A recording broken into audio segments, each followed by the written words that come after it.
Celtic lead the league table going into the international break, but would you rather have points on the board or games in hand? You'd rather have points on the board.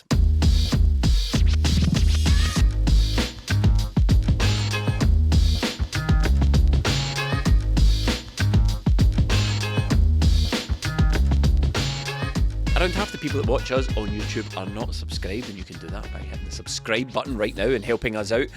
Did you know that all the money we make from our YouTube channel, we donate to charity? We donate to the KUHN Foundation, who take kids to Celtic games for free. You can help them out by subscribing to us, and you can help them out by donating directly below, and you can help them out by paying for ad-free videos on YouTube, because we pass all that money to the KUHN Foundation as well. They're a fantastic charity, and you can find out more about them with the link in the bio.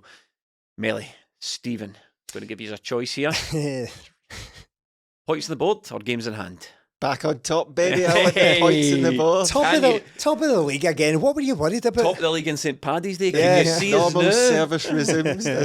I think you always go with points on the board. It's nicer to play the games rather than say, I'm too tired to play, or the ball's it's not too bouncing wet. enough. Oh, the pitch is too soft. Oh, they didn't tell us in time. Oh. My mum says I'm not allowed to get these new boots muddy. I probably would have taken the points, but I would have rather Rangers. I want them to have that game off. I was thinking about this when I was watching them against Benfica. I'm like, I want them to go through because of the fixture congestion and the injuries they've got, or do I want them out of Europe to stop them gloating quite so much? So I think I want them getting as many fixtures in as small a space of time as they can. So with this game being postponed, they may have to play about 3 games in a week just to get the fixtures in. So I'm quite happy with that. I treat Rangers games kind of like when I play pool. I'm incapable of seeing the bigger picture. I just want them to lose. So I don't think that far ahead. I just try and pop balls. I can't set up my next shot or anything like that. Just try and pop balls, and I basically just want Rangers to lose every single game. Yeah. There is also a crucial component to that Celtic have sort of. It's not so much that bit that Celtic have struggled on this season. It's winning our own games. So that is that is one element. We're on a streak again, lads. Well, we're on a streak of 2. I was hoping you wouldn't bring that up. To be perfectly honest with you, this 3 games in a row thing. But I've got to admit, Melly, that game at the weekend was much more like it. Yeah, there's something about this season, a nice routine win being delightful for me. I thought Celtic played well. I thought they created a lot of chances, but a nice routine win, when that's the thing that we've struggled with all season. We've had last minute goals, we've managed to dish out the odd beating, but just these simple run-of-the-mill games are the ones that have really challenged us this season. So to go out there and dominate, and again, it was fine, but we didn't get the goal towards half-time. But a load of chances created. It was a matter of time, and it was good to see people back, good to see people back in the score sheet, and good to see players coming into contention now. So I think it kind of went perfectly for Celtic on Saturday. A few more goals would have been nice, but that'd be greedy.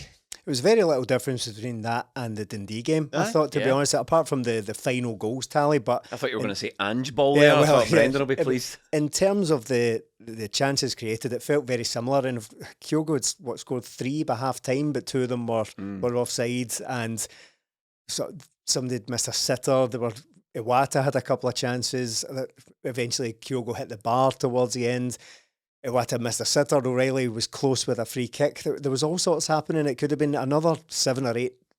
That's no exaggeration to say that. And really, Celtic only got into bother in managing the Carter Vickers situation, which we'll probably come on to later. Took him off, and things felt a little bit dodgy for a minute, but never like terminally. I never thought like St Johnstone were going to creep back into the game. It was just a couple of dodgy moments, a couple of breakaways, and they got a goal out of it. That was really all. So what was the difference, Melly? I don't know. There's not that much difference. I think Kühn coming in makes a massive difference. I think we were maybe a bit harsh on him, but I said, look, there's no excuse for not running. Turns out losing a stone, it's kind of an early excuse, isn't it? But I think him coming in, Celtic having more of a settled team, so to speak, and it's not as if we're bringing players in and out of necessity now. It's just like he comes in, Carter Vickers will play. Kyogo came in because Brendan Rodgers wanted him to play. We're not having to play players just there's nobody else. So I think we're getting a bit more settled, and now the lineups are settled, the performances are a bit more settled. This wasn't a one-off, was it? We've seen this recently. The Hearts game stands out, but that was due to being down to 10 men for so long and some crazy decisions in there. So I think Celtic settling into the way they're playing right now is really good, and it's good to see. And I think Kühn has made a massive difference, to be honest. We were a bit harsh on Kühn. Are we allowed at this moment in time to say maybe even we were wrong about Kühn? Never. No. If you've come here for that, Imagine like we were going to admit we were wrong. Like, we will weasel our way out of this. See, Kühn, I think the main problem with him was not himself. I think, as Melly, you already said, that he had dental problems that led to a little bit of illness afterwards, and he lost some weight. I mean, it's all very well saying, oh, you get paid loads, just go over it and play. Right, that's very difficult. It's actually not a very nice situation to be in. But I think the Kühn transfer just became another frustration for the season, much in the same way that people wrote Ada off before he'd even kicked a ball because of the profile of the player. We spent January moaning about transfers, and then these two guys come in and every day the shit hit the fan, and we were just all talking about how disastrous it was. So Ada was written off just because he was a Norwich reserve, big quotes saying that. So he came in and basically proved himself straight away. He scored those two penalties shortly after having signed.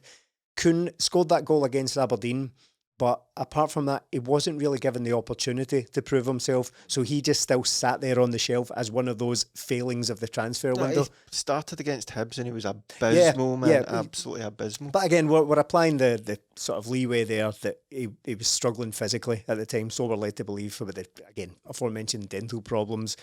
It's not nice. I know that footballers get paid loads, but it's all very well saying that. But part of me is now looking at the manager going, why did you put the guy in the firing line? He must have seen in training that he's maybe not up to it. To be fair, did he not put a bad on for Kühn in that game for Easter Road, and then a bad on? Well, that's right. Yeah, that's right. But my overall point is, I think we were very, maybe not us. I can't remember what we said about Kühn at first, but I think we were pretty harsh on him when there was one game where he wasn't tracking his running, and it led directly to goals. Kilmarnock, so he wasn't tracking his running, and it led directly to problems for Celtic, and that's not something you can just chalk up to you're having to adjust to new surroundings, new tactics and all that. That's a basic. That's that's a basic requirement. World-class basic. Yeah, world-class basic. You have to do that at a club like Celtic, so we were a bit unforgiving of him for that. But overall, he's been very, very good recently. He's completely turned it around. He's taking players on, which is a complaint we've had all season from our wingers, that seemed to go to pieces. We've not really had anyone doing that. Yang is a guy who can take players on, but he's a little bit erratic with his final delivery and his final ball and his end product. I tried to get away from saying that big cliche, it's a bit Aidan McGee.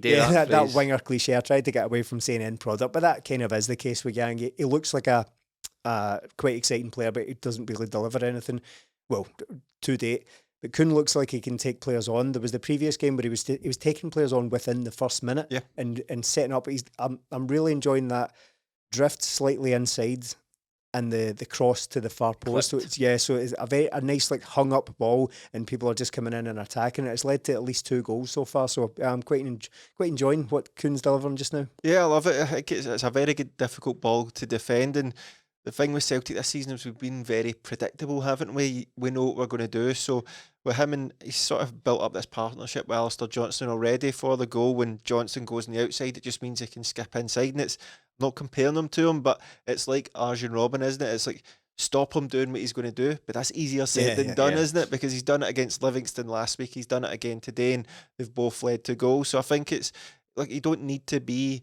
I get the feeling he's going to... I think Alex said it when he was scouting him as well. Like he's not the best finisher. He doesn't look like a guy that's going to score a lot of goals, but I think he might create a lot of goals for Celtic. And Dyson's on the other side scoring them. That's fine. But the ball in, you don't need to be out wide, right on the touchline and whipping balls in. It's about putting balls into dangerous areas, and he can do that. I think Palmer's decent at that as well. So I think him coming inside and sort of that Paddy Roberts-esque type player that's right-sided coming and on his left foot, it can be very dangerous for Celtic. It does look, that's the word I was going to use. He does look dangerous. He looks like a threat. It's what we talked about in I think it was the Dundee game, where everything Celtic hit went in, but that's because they were putting balls in with purpose. There was balls into areas that's difficult to defend, and if you're putting a ball in like that, the goalkeeper either has to come with it and get it, which he didn't, or the defenders have to head it away, and it's difficult to run back and head a ball away like that. You could head it over the back, or you could head it back into a dangerous area. So Celtic are making runs and purposeful runs again. Like Johnston moves somebody out the way, which allows the space to come inside for Kühn, and Celtic's movement has been so much better recently. I think that's been something that we've really worked on. Ryan Christie used to be quite good at that. See, when he was still a winger in the early days of Celtic, well, the early days of him having established himself after his loans, before he became more of a central kind of box-to-box presence, Ryan Christie, when he drifted out wide to the right, he was quite good at finding those balls to the back post. So, yeah, they're all very promising so far. He looks quite fast. He looks quite aggressive. He's actually closing down. He's getting involved with the press and all that. So, yeah, encouraging signs after a dodgy start. It'd be good if he could keep it up. He looks as if he's taking a wee while to settle in. Obviously, he had some problems. He's obviously got to get to know his teammates and all that sort of stuff. But it's if you're going to hit form, now is the absolute perfect time to hit it. Who's he up against though on that side? Because it's mad that it's March, but it is what it is. But we're sort of consolidating the side now, aren't we? Mikey Johnson's moved out, he's gone, and we seem to be sitting with Abada's gone as well. So we've got the three wingers, and their order of they seem to be right now: Kühn, Yang, and James Forrest on that side. But what order do you think they fall in for, Brendan? I'd put Kühn up top. I think Yang was doing well before he got his red card, but then the breaks make, so he's out and Kühn takes the opportunity, and I think Forrest would be last. He's not been in squads up until recently, until there was nobody there, and look, that's probably the way it should be. I think Kühn coming in is the big money signing for us in Neil Lennon quotations, so I think that should be the order of it, and if Kühn's not having a bad game, I've not really got a problem with Yang coming on. It means we've got, on the other side we've got options, on this side we've got options, so we're starting to look a wee bit stronger despite having the least amount of wingers we've had all season. It's strange. We've shipped out the ones that are worse when they're on the park for us. It's unfortunate for Yang, isn't it? But all those guys will play. See, Yang, Forrest, and who was I talking about? The Kühn. So all of those guys will play a part, and Forrest played his part at the weekend there, a cracking goal, and come on and looked really good again, justifying what Brendan Rodgers had said about him previous week. I about think how Forrest has been absolutely fine since he in these has, games he's came on. I think he's been absolutely fine. I think we probably could have used him more this season, to be perfectly honest. And I think he's James Forrest he's scored in 15 consecutive seasons, and he's won everything there is to win multiple times. But you get the feeling that he's never really been anyone's favourite player. Certainly nobody on this podcast favourite player, but just these last couple of weeks, these wee cameos, I thought he's really useful for 15, 20 minutes at the end of a game, just to see the game out, just to calm things over. Well, we spoke about that. Yeah, well, we spoke about that last week, about Brendan Rodgers' comments about how he's the best winger at the club and how slightly confusing it was. But I didn't necessarily disagree with it at the time. I think in terms of an overall footballer, I think James Forrest is better than anything else we've got. But what confused people, I think, was why are you not using him then? Because, again, prior to last week, he wasn't even in a squad. Yeah. He hadn't kicked a ball since the 23rd of December. So it appears out of nowhere, and Brendan Rodgers saying, by the way, this is the best player I've got. And everyone's like, oh, come on, could we not have been using him then? But as far as this relates to Yang, it is unfortunate that as soon as he starts to look like he's putting it together, he gets that suspension, and then Kühn comes in and he's sort of usurped him already. But again, there'll be plenty of football to be played for either of these guys, or both. You can use them both in the same game.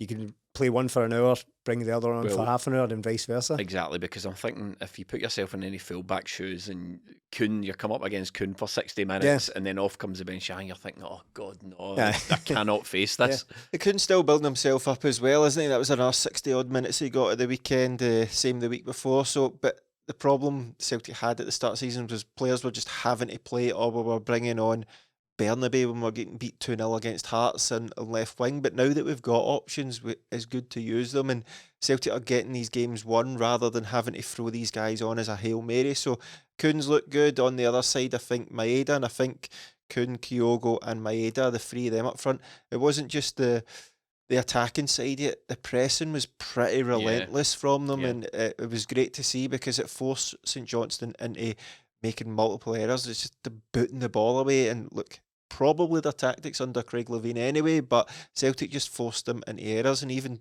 like towards the end of the game, Dyson Maeda closed one down, and Brendan Rodgers was giving him it from the touchline, praising him. So I think Celtic's energies looked a lot better in this, and that's down to those three guys pressing and putting teams under pressure. I had to laugh when Craig Levein said after the game that they'd limited Celtic in terms of chances, and I thought, limited to what? Was that about 20 odd or something like that? I think there was always he goes, Celtic are a good side, I suppose that I have to acknowledge that. Yeah. So, what What's wrong with you, man? Thanks very much, Aye, Craig. right. But yeah, limited Celtic in terms of their chances. But as I've already said, there was the 3 goals, and then there was multiple offside goals that were marginal offside goals, but they're not planning for that, for Kyogo to be just about a chest offside when a cross comes over.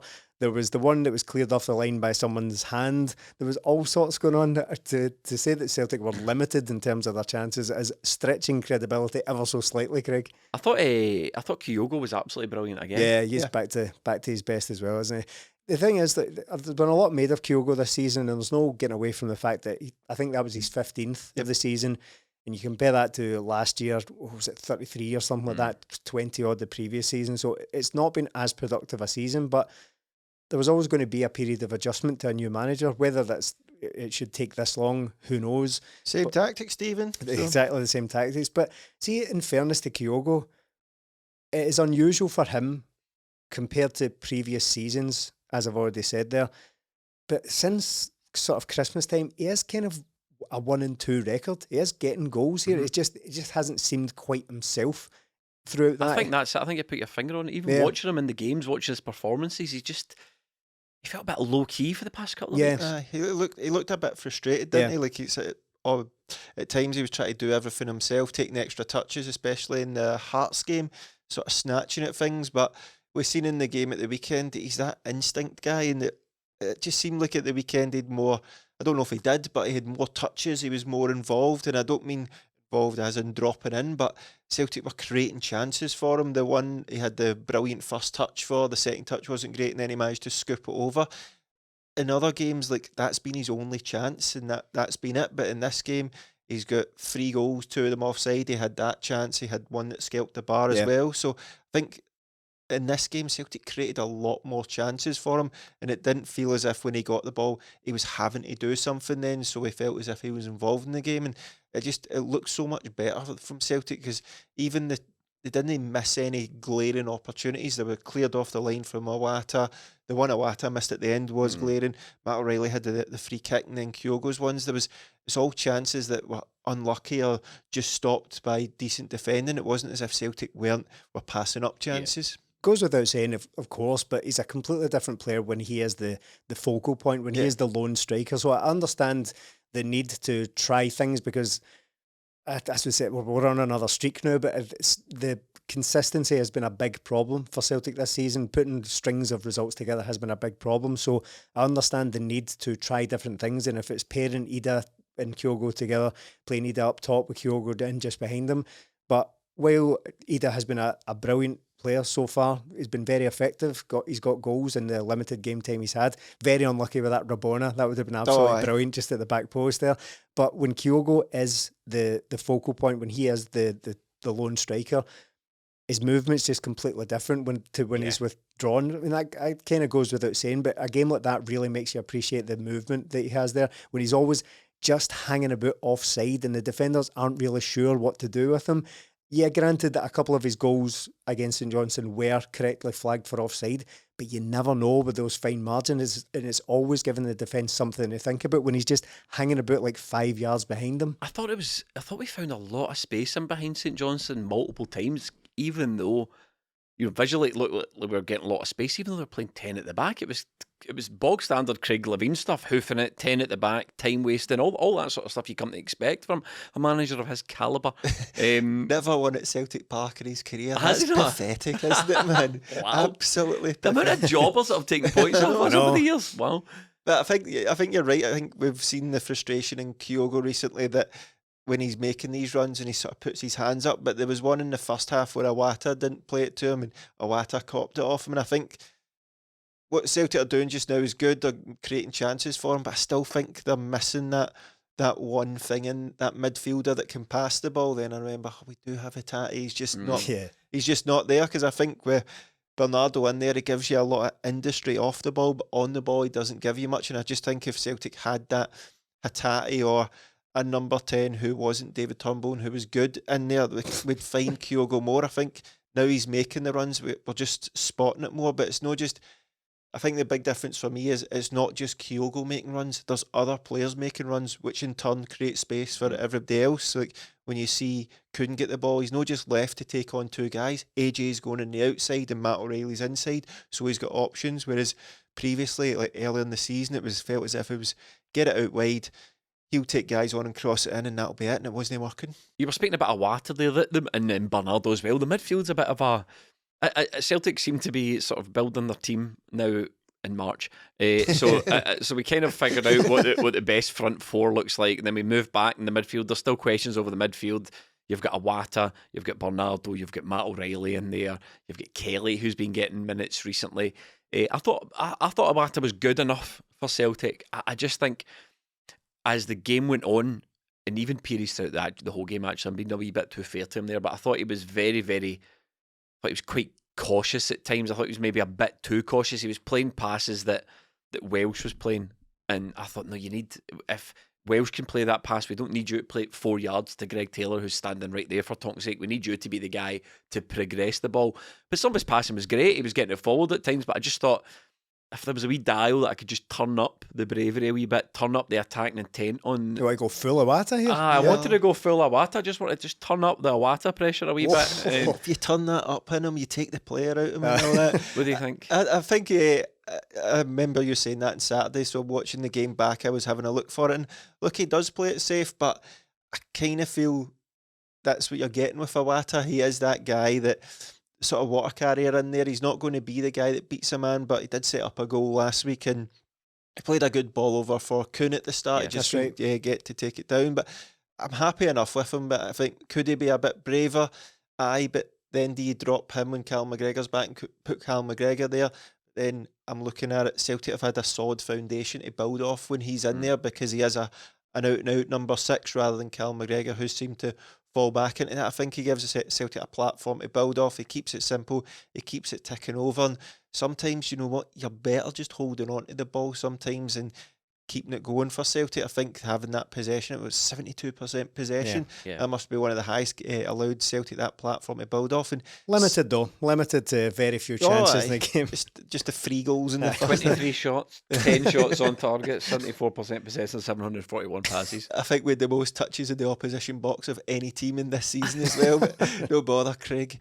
So I think Iwata gives Celtic that platform to build off. And when you mentioned there that Bernardo and alongside him Matt O'Reilly, I thought O'Reilly was decent again, but Kelly coming on, and then if you've got Hatate and McGregor coming back, Celtic are starting to get options when we just it hasn't felt like we've had that all season. And even with every player available going into these big games, Livingston and Rangers, I'd probably still have Hatate and Iwata in there, because he gives us that foundation and he makes us a wee bit more solid. I suppose I don't think that for me, if there's question marks over any of the midfielders, Stephen, it's probably Bernardo. I think Iwata's fine, and I take on board what Melly says, and I don't want to change entirely who or what Iwata is, but I just think those passes like the one you're talking about to Kühn, there was times when I felt like that was on for him. I felt like it was a bit more of that was available.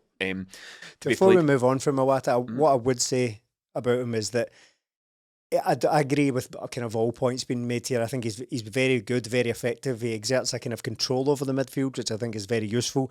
But he is a little bit conservative with his passing at times. But that's, for me anyway, that's a very minor complaint about the level of performance that he's been having recently. But what I would say, I think, is very important that he provides is the interceptions. Yeah. See, just nipping in and just stealing it off someone's toes.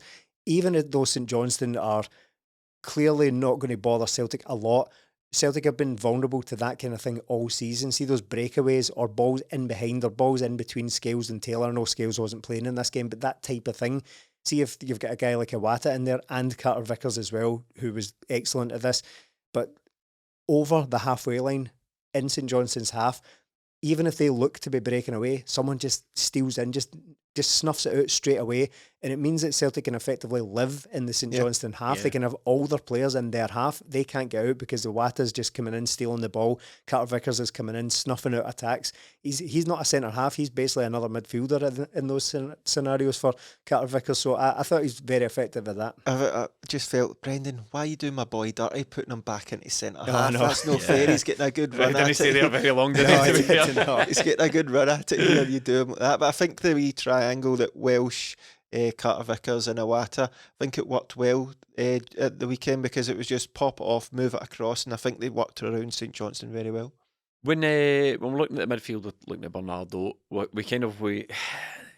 Bernardo was bumbling along the bottom, and there was a little spurt of enthusiasm for Bernardo, and then now we're sort of back to where we were. He's pay the money, I think we said. I think we said. But to be fair, after we said Terminado, I think we did say pay the money, but that was at a time where we had absolutely no faith that we would sign anyone better. And to be honest, I still don't think we've got any faith we'll sign anyone better. But we've got a new head of recruitment coming in, so that might change. But I'm sure.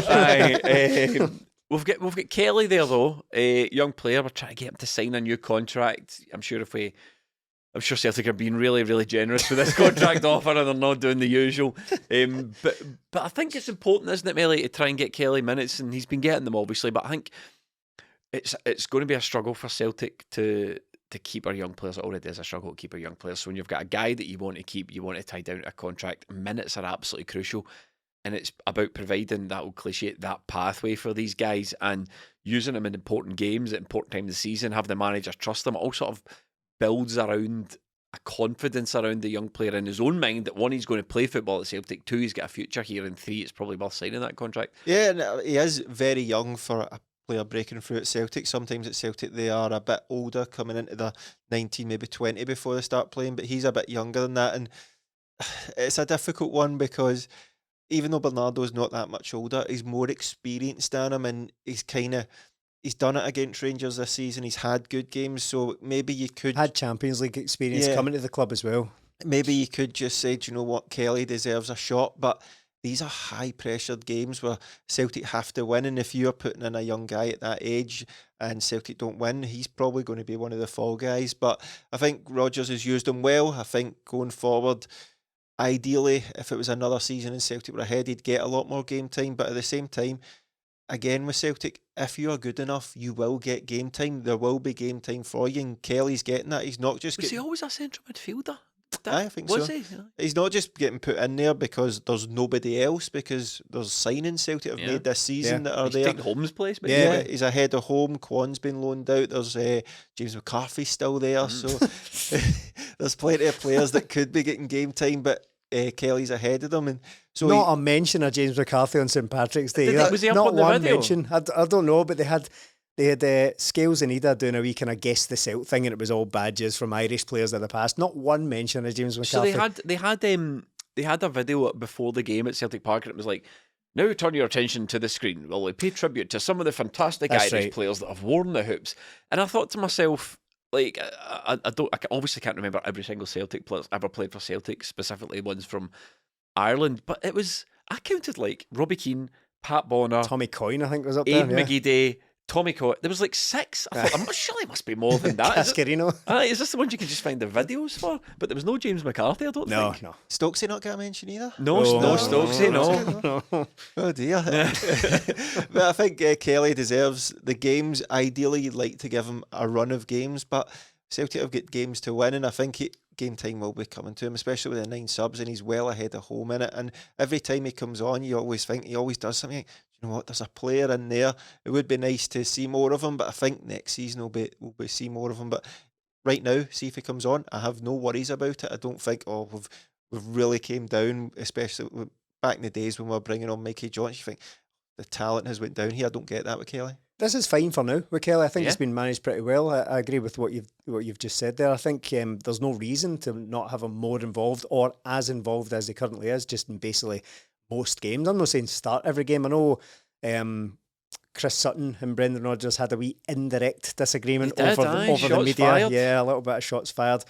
I didn't even know what Brendan Rodgers was referring to when he made a slightly pointed comment in a press thing about how he was criticised for playing Kelly at Tynecastle. I thought to myself, I'm not aware of this at all. Turned out to be a Chris Sutton column where he said that it wasn't an environment for an 18-year-old to be thrown into.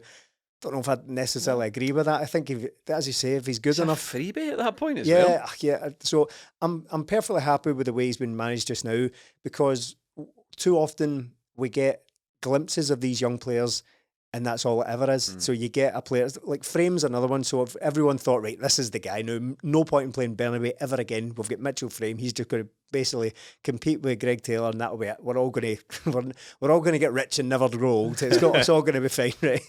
So then he kind of gets taken, but that's probably quite a bad example because I think he got an injury. But you know what I mean? We've had these young players around the team who kind of come in and they disappear again. There's So been loads of them throughout the seasons. Brendan Rodgers has introduced a few that have completely disappeared. I'm immediately thinking of Calvin Miller. Oh yeah, of course, Oh, not under Brendan Rodgers, but we had the Moff. Moffat, Karamoko as well. Karamoko. There's been a few of these guys, and you always have such high hopes of them, don't you? Because you think like that's kind of, you need to have that sort of Glasgow Scottish connection to the club because you don't want Celtic just to become full of foreigners.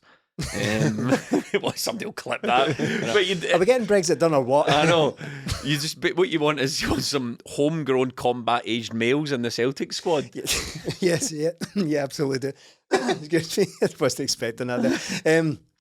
So Kelly, how I'm encouraged by it because using him consistently suggests that that's not going to happen to him. But I'm careful about these because I don't like to get too excited about these players for all the reasons you've basically just illustrated there. Quite often they come in and disappear, but the consistency with which he's being used at the moment, albeit sparingly, is absolutely fine by me. So hopefully he can get a new contract signed though, because the last thing we need is yet another kicking in the nuts for this sort of pathway thing we're constantly hearing about. All joking aside, that's kind of what I was trying to get at. I think it is important that we bring through homegrown players, players that have come through the Celtic system, because you want that on the side. It might be a slightly sort of romantic idea now that, because the way it's going with Celtic, you just it seems such an impossible task now. It seems almost impossible to keep a hold of not even the cream of the crop, but even the guys who are sort of like that second tier down of youth player are still moving on. And you think, but given guys like, take Kelly, for example, I know it's not really panned out that way for Rocco Vata. He was getting minutes, contract offer. That's kind of all gone quiet. He's no longer really getting minutes. You don't want to see this with Kelly. Think, right, okay, he's starting in minutes. All the noises are fairly positive. Brendan's been very glowing about the player. Brendan said midweek that, the young talent has always been at Celtic. We just need to provide that pathway. It's up to my job to get them through into the first team. Yeah, and they have to be good enough. And I think Kelly's proved that, hasn't he? You would put him miles ahead of home now. I'm just not seeing it at all with home. But with Kelly, I think he has got that wee bit of dig along with the technique as well. And he tries to impose himself in games. He doesn't just let the games pass him by. So really impressed with him. But I think with the whole midfield, no matter if it's the three that started or Kelly coming on, it's very industrious with Celtic. And with the wide players we've got there now in Kyogo, there's a good blend in there, especially with the games coming up. I think the Livingston game, usually with McGregor and Hatate coming back, you'd say, do you know what, just put them back in. I'm no sure on that pitch. I think the midfield, the blend it is just now, Bernardo is a weird player, and I think he's better when he doesn't have the ball. He makes good runs. He's very industrious, like I said. He's all action, but when he's got the ball, he's not got the technique, I don't feel. So I don't know if that's something that'll come with him. But that midfield is hard to play through because they work so hard and they're good positionally. So I think that could be an advantage coming into the Livingston game and then the Rangers game. It means also we don't need to rush back players. Famous last words if Martindale does us in the next game, but I think with the options we have right now, it doesn't mean we're throwing McGregor and Hatate right back in there. Would you be playing Carter Vickers on that plastic pitch? Well, right, okay. So the Carter Vickers, that's a very good question because it has to be managed now, and I understood why it had to be taken off against St Johnstone. But that coincided, or rather directly led to Celtic kind of falling apart a little bit without Cameron Carter-Vickers on the pitch. So I appreciate that it has to be managed, because what we do not want is another sustained period of absence for Cameron Carter-Vickers. I don't think we can survive it, to be honest. Yeah, basically, I've never been more convinced of it than that performance against St Johnstone. I already said earlier that I was so impressed with his ability to just snuff out attacks, and because when you say that a defender has had a brilliant game, that conjures up images of being really backs against the wall and defending your own box with blood and guts and all that. But nothing could have been further from the truth. He's playing in St Johnstone's half, just shutting down attacks. Every time they look to break, just muscle someone out, give it off to one of the midfielders, reset again. He's so important to that. Because how many times when he's not in the team do we see Celtic chasing back towards their own goal, sprinting Yeah. towards their own goal. A ball's come over the top. We're all panicking. We're running towards the goal. It just doesn't happen with Cameron Carter-Vickers. It was as easy as even the Motherwell game. As soon as he came onto the pitch, it just stopped. It just stopped. The Theo Bear turn thing. that tap off, isn't it? Yeah, basically just off like a light, and just that Theo Bear thing was no longer a threat. Just playing the ball in behind Nawrocki and all that. So we're a completely different team with Cameron Carter-Vickers in it, to the point where, yes, it's a plastic pitch and I would worry about him, but the risk is too great, I think. Nah, I'm not playing him. I'm No, not really? playing him in that plastic pitch. I don't care.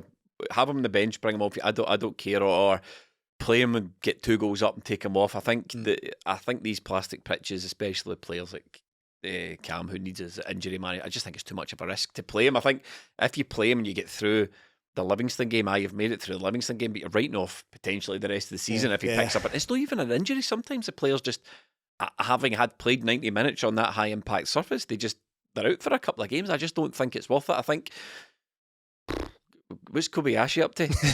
Sacrifice him instead. Imagine getting that call. Has he played all season? Cole, okay, yeah, we've got just the job for you. I'm no risking it, man. Remember Ange done it? Bolingoli didn't play until it was a plastic pitch and he started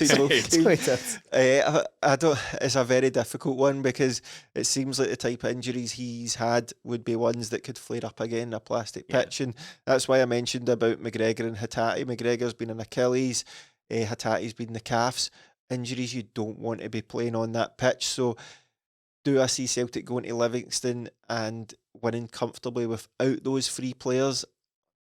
I don't care how bad Livingston are. I think if you can leave one of McGregor or Carter-Vickers out, you'd maybe get away with it. But to leave both out, going up there, because we know what Livingston are going to do. It's just going to be balls shelled into the box. And if you want me to go to that game and watch Stephen Welsh and Liam Scales deal with it, I'm not going to be confident in it. And maybe that's why I like Iwata playing there. So I don't know if Carter-Vickers is going to the Australia, the USA squad as well, so we might need to just keep an eye on that. But I think if he's fit to play, we start him and then get him off as soon as we get any sort of lead. It changes the opposition's plan. If Cameron Carter-Vickers doesn't play, if they find out he's not in the team sheet, they all of a sudden grow in confidence. Derek McInnes even admitted that, I think, more than once this season. Saw Cameron Carter-Vickers wasn't in the team and thought, here we go, we've got a chance here. So like even as a prop, even just putting him in there, by the way, Cameron Carter-Vickers is playing, would completely change. We could do the reverse of what Steven Gerrard did every single time we played him. Remember, every single time in the lead up to playing Rangers, Steven Gerrard would go,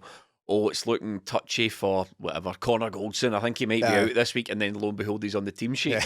We could do that, but we're like, Cameron Vickers is definitely playing, 100% playing. He's definitely going to be there. He gets off the bus, the whole shebang, but he just doesn't take to the pitch. The mind games go on. Listen, when is the best time to talk about referees? After you've won. Yeah, there we go. So we might as well do it. The referee, he wasn't like dramatically and drastically abysmal, but he just kept getting in the way of things, which I thought was really peculiar. But the one thing that brought to my attention was the not handball, which stopped whose goal was it? Kyogo's shot? Was it? Someone close in. Kühn, was it Kühn? So it was the not handball that sort of hits the guy here. He turns his body, hits him just sort of below the shoulder, and it stops the goal from going in, and it's not handball, right? Are you happy with that? Yeah. On the face of it, you happy with that, Melly? I don't think there's anything else he can do, but his arm has stopped the ball going in the net. And that's where we are with this handball thing, right? But I immediately sent my mind back to a couple of weeks ago at Tynecastle, and I just think we've got this handball rule. Yeah. Completely arse over elbow. So the ball bounces off a Celtic player, ricochets off another Celtic player who's fallen and can't see it, hits him in the arm. That's a penalty, but it hits this guy's upper arm as he's stopping the ball going in the back of the net from the line, and it's not a penalty. It's not even valid. It's not even looked at. And I think it would be looked at, wouldn't it? They look at everything. But okay. With our beady little eyes. Yeah, I think for the purposes of this, when I say not being looked at, I think what people mean is when they say that, the referee didn't go to the monitor. We know VAR watches everything, but the referee wasn't even called at that point to say, you want to take a look at this, you want to go to the monitor, might be a potential handball. So I think that has led to a lot of confusion over VAR, and I think the confusion over VAR has led to a lot of complaints, and I think a lot of complaints is what's led to Crawford Allen stepping down at the end of the season. And I think it's fair enough. Like, not even from the conspiracy point of view, not even from even if I didn't support any team, I just did a general Scottish football podcast here. It's been a mess. Aye. Yeah, this incident itself, I want to be clear up front. I don't want a penalty for that because I think it's ludicrous. Like, as you say, Mel, like, what's he supposed to do? They just you couldn't even get your arm behind your back in time to do anything about that. So he didn't do the Mel Gibson. Dislocate his shoulder immediately. So I don't want a penalty for that. But seeing that happen just leads me back to Tynecastle and thinking, well, what is it we're actually trying to get at here?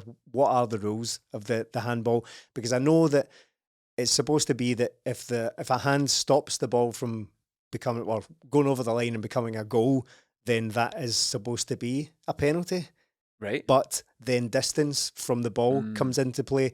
But there's no any, like, what distance? Silhouette, Stephen. Yeah, silhouette. So the distance the ball travels between the foot and the hand is taken into account in these scenarios. But what distance was Iwata from the Yeah, ball then? exactly. So what is the distance? You can't just say distance because that could mean literally anything. So that, again, we're in a completely nebulous grey area of this where nobody knows what on earth the handball rules actually are. So, as I said, Crawford Allen steps down. Ian Maxwell, the chief executive of the SFA, said it was he's left to pursue new opportunities. Ian Maxwell admits the VAR processes need to improve, but I think we can all agree on that. He urged all parties, including external stakeholders, so I presume that's us as well, work together to alleviate unsustainable pressure on match officials and VARs. So this is I think is the key to it. He says he wants to remove the convenient blame culture attached to subjective or unpopular decisions. And to ensure more focus is placed on the entertainers rather than the on-field facilitators. He told the SFA website this includes all key external stakeholders having a better understanding of the laws of the game, the lines of intervention for VAR and the adopted guidance within Scottish football, especially subjective areas of the handball law. So there's funny noise in my earpiece just now. It sounds like bacon sizzling. It sounds like blood getting to a very high temperature indeed. I'm not sure if that's coming through in the mics. So what he's saying there is, it's your fault for not understanding the rules. And what I would say to anyone listening for the SFA is, no, it's your fault for not explaining this clearly enough. And I don't think the SFA have got some grand conspiracy to, interfere in anybody's football games, right? But I do think that the opportunity to subjectively apply the handball rule is a license to give penalties, and I think that is just leaves you wide open for all sorts of criticism, and it leaves you wide open whether you want to admit it or not for bias and cheating. And I know it's a big bad word, you're not allowed to say it, but at the end of the day, no one knows if a referee cheats or not. You can't just assume that a referee's never cheated in his life or whatever. It's ridiculous. Football players do it, referees I'm sure do it as well. So I think it's right, Melly, that the way that VAR's been, we all said a couple of months ago you'd bin it. It's not enhanced the game at all, and the stoppages are all this usual. The stoppages are too long. The offside graphics are weird. The whole offside rule is weird. How you just play. Sometimes you play till you complete and you score a goal. Sometimes the flag goes up and they stop. There's just too many variables around VAR, and I think they need to use this summer as a reset, as an education point for people that are watching the game and involved in the game, and they also need to use it for themselves a wee bit. New head of recruitment, new head of referees in the summer. Exciting times. Can't wait till Andrew Dallas gets the job. Yeah, I think.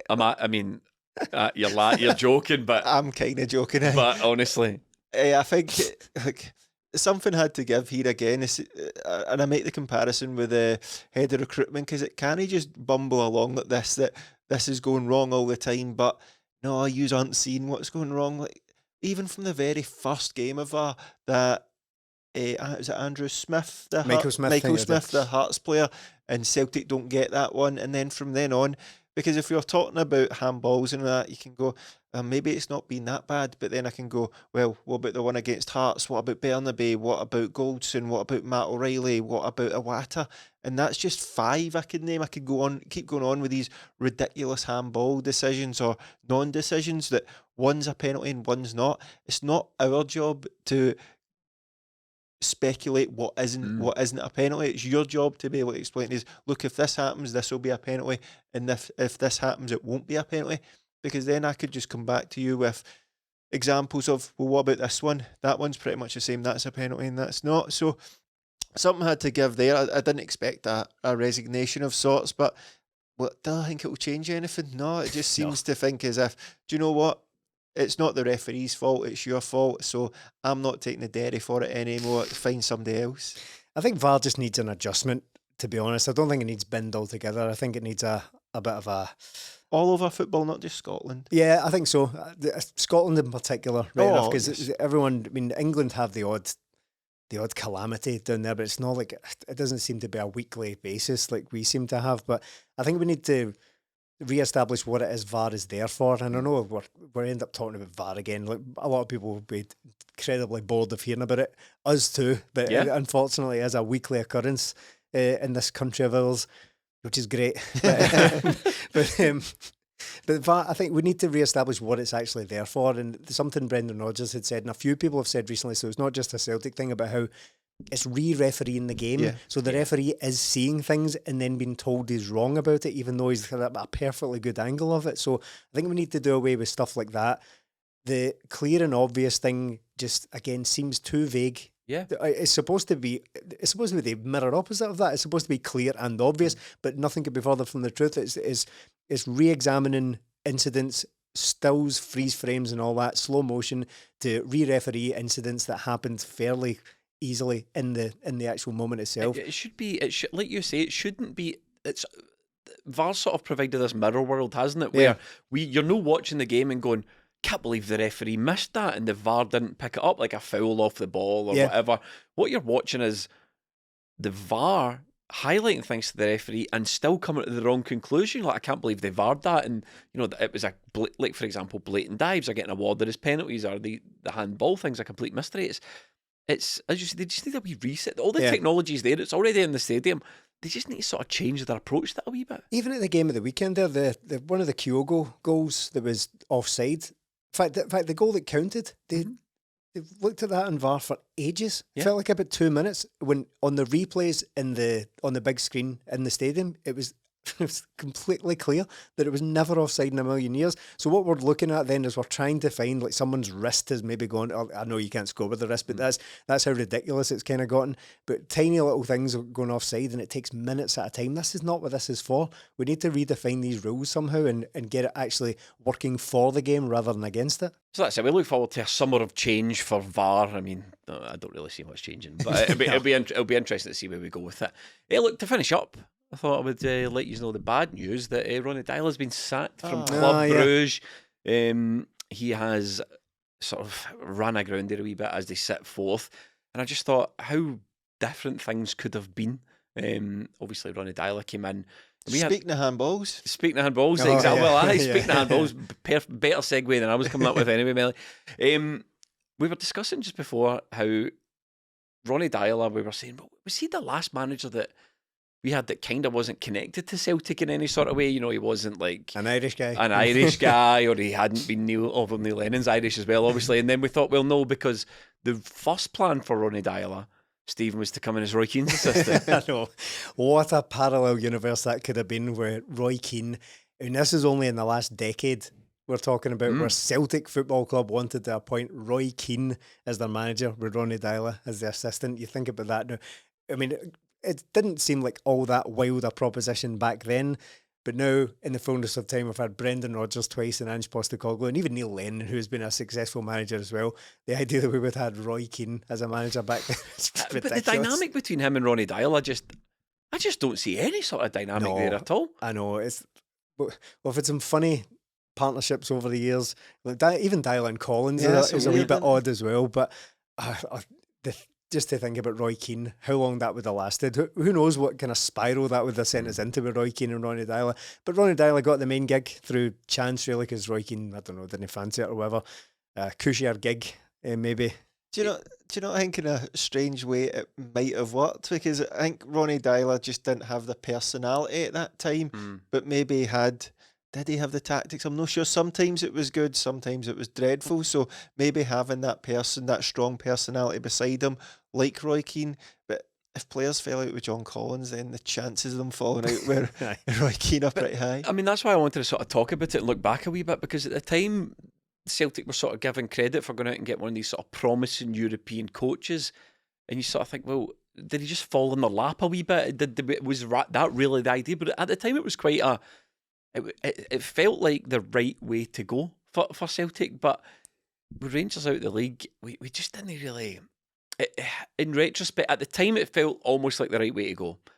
But now, in retrospect, perhaps even more in retrospect for me, the Ronny Deila thing, it just felt like taking the foot off the gas a wee bit. And the way Ronny Deila's career has panned out post Celtic sort of tells you that, any speculation at the time that he was a top European coach in the making.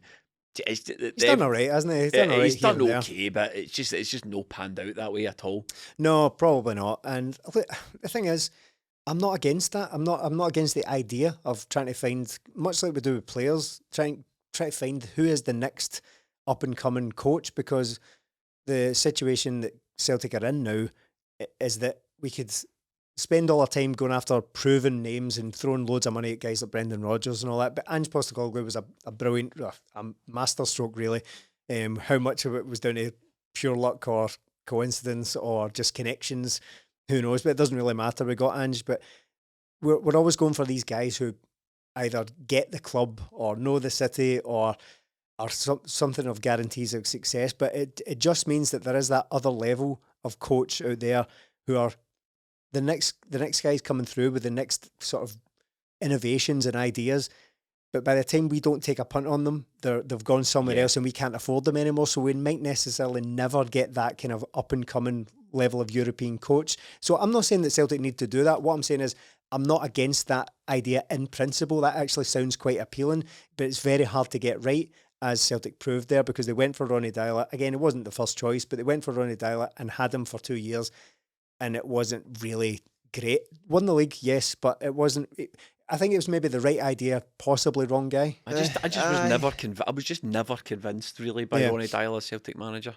I like the way he spoke and all that, but it just didn't have the demeanour that it felt like he was a manager or a head coach. Maybe he's got that a bit now, but it never really felt to me when he left that, do you know what, we'll rue the day he left. It was just one of them, and I think it's kind of the same as players as well. Like, it's unusual that you go out and appoint a manager for Celtic and nobody's heard of him. Like, nobody, I don't know anybody that's claimed, oh, do you know what, I kept an eye on Norwegian football. And that's where there's levels to these managers. Like, Ange Postecoglou was different because he'd been at Australia and he went out and he'd won things places. But Ronny Deila had success at Stromgutstedt.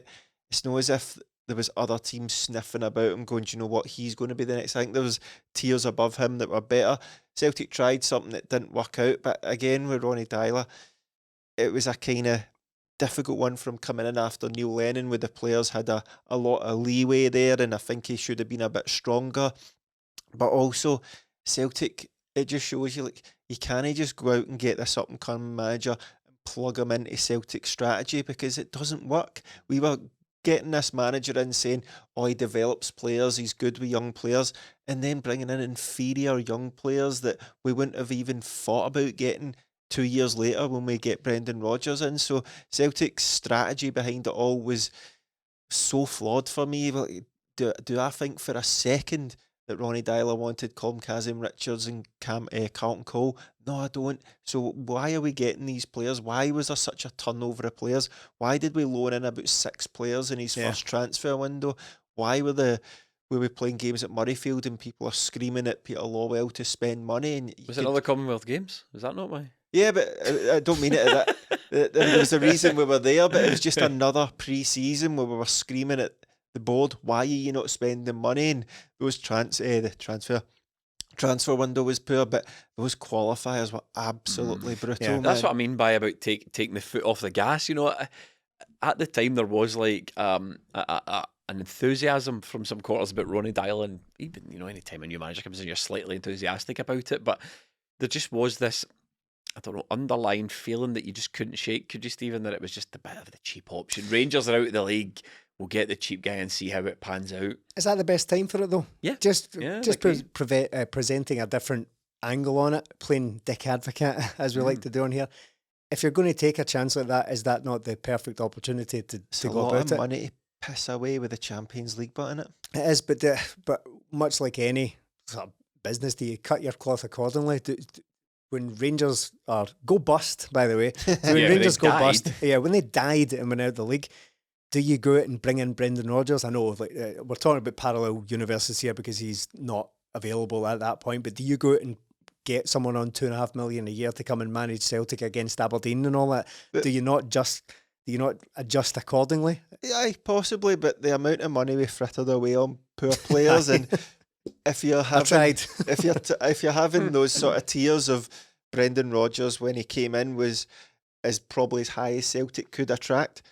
How far down do you go till you get to Ronny Deila? Because he wasn't Neil Lennon, was he? He wasn't Gordon Strachan, Martin O'Neill, Tony Mowbray even. He was below. In fact, he's the lowest ranked manager in my lifetime that Celtic have appointed. So is there not somebody in between that could have done it better? Yeah, I think so. But again, as I say, I don't want to shut off those possibilities to Celtic. Again, Ron, I agree with everything that's been said about Ronny Deila. I don't think it worked out. I wasn't really enamoured with the style of play or the players that were there at that point either. But I just feel like it's kind of like possibly an unrealistic romantic notion that I have. It's like someone one day. I feel like coaches are getting younger as well, so you will get head coaches who are 40 and under now, instead of like people doing what Aberdeen did and appointing a 75-year-old and just he'll put a rocket up them. Up and coming coaches are getting younger and younger now. One day someone will be the new Jurgen Klopp. Who are these guys? You know, who are these guys, and can Celtic get them before they're on 10 million a year at some club? Again, it might just be a daft thought, but I'd like for Celtic to be in there. But I think the whole thing for me is Celtic can go and get Enzo Maresca or Brendan Rodgers, whoever it is. Doesn't matter if you've not got a structure, does it? It doesn't matter who your manager is if you are bringing in crap players for him to play with. We had them on the podcast. Yeah, that's right, yeah. It's still out there if you want to check out that podcast on the free feed. I tried to listen to myself today. Just search TMT meets Ronny Deila. You can listen to me chat to Ronny Deila about his time at Celtic. But that's us for this week. We are back next week with the flagship. Hit subscribe if you want to help us out on the YouTube channel. Leave a review if you're listening to us on iTunes. That would be smashing. We've not asked people to do that for a long time. But most importantly, support us on Patreon. We forgot to mention that. Patreon.com/20minutetims. Thank you for watching and listening.